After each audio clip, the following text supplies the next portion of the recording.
Hey there, Avengers fans, this is Wesatron. Today we're going to attempt to take a look at NECA's quarter-scale Avengers Captain America action figure. This just came out in 2013, and the going rate is between $80 and $90. I got mine from Big Bad Toy Store, and I think it was $85. I'll put the exact price down below.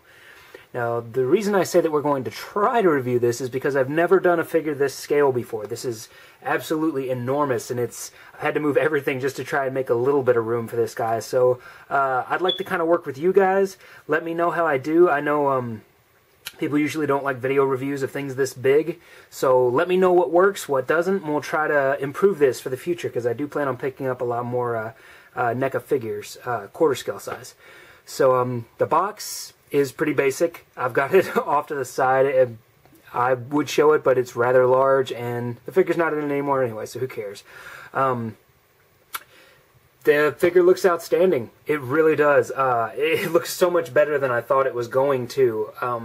Whenever I saw the first prototypes and then the plastic unpainted version, I was a little worried. Is it going to be good? But I kind of held out for hoping that NECA would do its normal awesome thing, and I really, really think they did. So I'm going to go ahead and pick up the camera and zoom in a little bit and let you guys take a look at some of the things.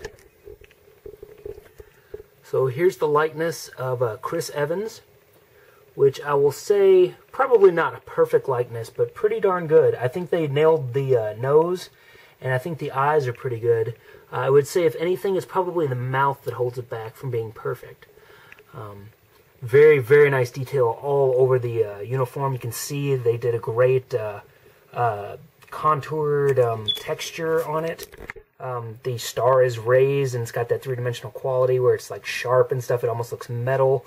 We've got these great details up in the like insignia area. Is this a captain symbol? No, captains have bars, don't they? That's just a neat V shape, I guess. Great stitching designs. Fantastic. They painted the zippers. A little bit of paint slop here on mine. That's really the only major paint slop I've noticed. Again, we've got the copy of that material, that sort of texture going on. Great, great looking.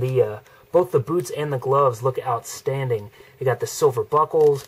They got great paint detailing on the inside of the arm. The hands, they painted the blue on the inside of the glove, just like the movie. It looks great.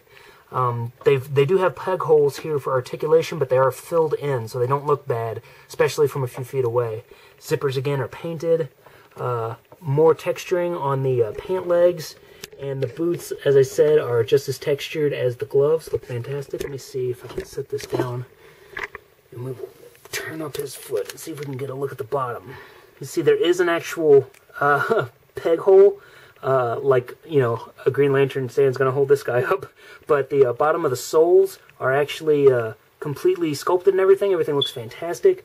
Great weathering and leather work on the boots. Just absolutely fantastic. Let's spin them around real quick. And as you know, the Captain America costume is not nearly as impressive from the back, especially the movie version. It's mostly just blue. But I did want you guys to get a look at how the mask is constructed and how they mimicked the look of the actual mask in the movie. Very, very cool. The patterns, texturing continues onto the back. The blue patch in the middle, they didn't actually paint it white, which is accurate to the movie, which is very cool. Very nice detailing. The pouches here have the silver buckles as well. Just head to toe, fantastic. Just absolutely perfect. You can even see some of the musculature coming through the back of the boots. Like, amazing eye for detail. Fantastic work. Just great, great job, NECA. So, I just hit my light, so let me adjust that real quick. Yeah, this is totally jury-rigged, so. So, like most people, we're kind of interested in the value. Is it worth it? Let's talk about articulation, about accessories, everything. First off, for accessories, we do have the Captain America shield. Very, very nice. And real quick, I'll show you the hands. These are the extra hands that we get with the set, which I'll show them out here. Great detail on these. You can see they've got all the same kind of texturing and everything. Very, very nice. This is just a fist. This is a right hand that's got the fingers kind of curled so they can go around the outside of the shield. Very nice. Hope I can got enough light on that. Very cool. And the hands do pop off easily, which is why I will show you the shield now, because you have to pop the hand off. You may be able to get it on without popping the hand off, but so far I've found it easiest to just take the hand right off to do it. So hand comes off, and the shield just sort of wiggles because it's got these straps on it. You see it's got like faux leather straps. Very nice looking. The inside is just, you know, solid silver, and then they've got the leather on there, and they did actually paint all the buckles and everything to make it look realistic. And then on the front, we've got the kind of the way that Jin Saotomi likes to do Iron Man figures, where it's been painted silver and then gone over in like red and blue clear. So it's got a great reflective quality to it, and it's metallic. I hope you can really see that. It looks really, really nice. So I showed you this hand here. And basically, the shield can just sort of rest in it like that.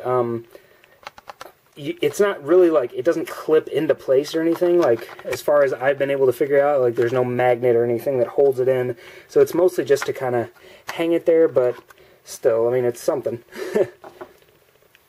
So let me give him a hand real quick. We'll just put a fist in. Put his fist back in, rather. So articulation-wise, we're looking at mostly standard NECA articulation here for their more modern figures. On the head, we've got a ball joint at the neck, at the base of the neck. This is a rubberized collar piece here, which is why it's a little bigger than it appears in the movie. It's so that it doesn't hinder his neck. So you can see he's got great side to side, down about that far, up. It doesn't go very far up because of the collar. Like, you can feel it kind of stretching when you push back. You may be able to even see it a little bit. So it's really only going to go about forward, but luckily he's got a great crunch here that it can help him go the extra way if he wants. So if you want to back him up some more, you can increase his ability to look up. So that's cool. We have swivel hinge shoulders. So of course the arms go all the way around just like everybody else's, and then they hinge out about that far, which is very nice. Very, very nice. I dig that. And then they will come in towards the front of the chest about, you know, flush with the body. If you pull them up a little bit, they go a little further in.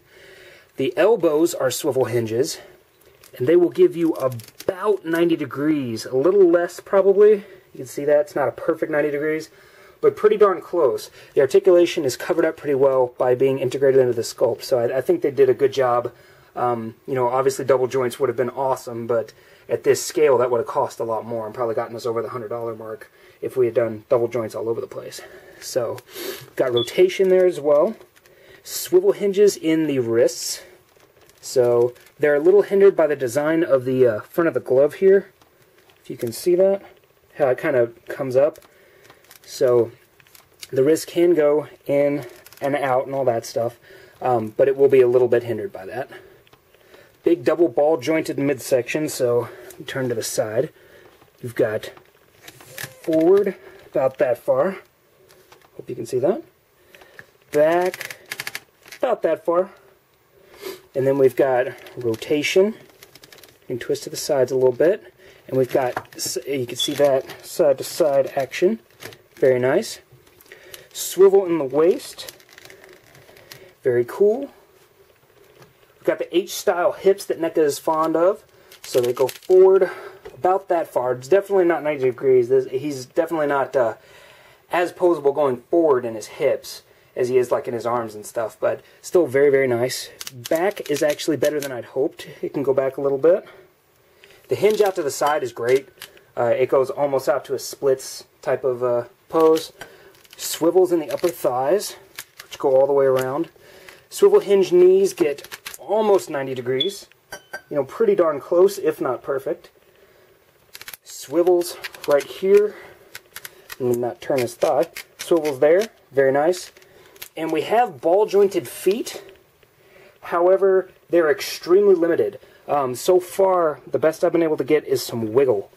So, I'm still working at it, but best I've got is just this little wiggle action, which, they're not the tightest in the world, so do be careful if you get this guy and you pose him that you don't see how he wants to kind of lean forward like that. His feet are not going to stop him. So what I've been doing is buckling a little bit in the top of the knees, or in the top of the knees, in the knee area, and then he stands perfectly fine.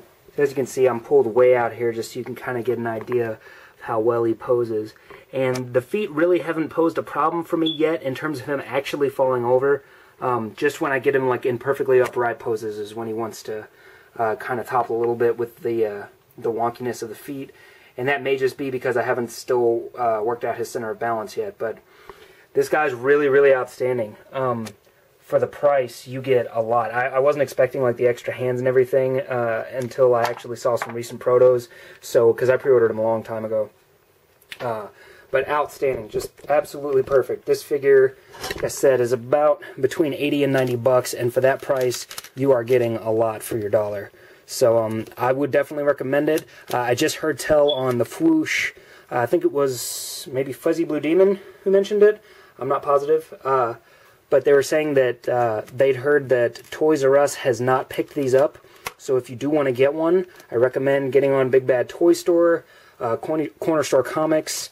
Check out Amazon in case they picked them up. In the past, I hadn't seen them pick them up yet, so they may not have, but I really hope they do because this is an outstanding collectible. He's just absolutely fantastic. I don't know what else you could really want from a figure this size. Let me just move this other guy in here so you guys can get a real quick scale comparison. Yeah, because everybody wants Captain America to fight the Predator, or the City Hunter. I guess some people may not consider this Predator, but yeah, I'll pull back a little bit just so you guys can take a look. Very, very nice. Absolutely fantastic. Proportions look great. Likeness is great. Details are fantastic. Paint is astounding. I really don't know what else you would want from an action figure. It's fantastic. Definitely pick one up if you get the opportunity.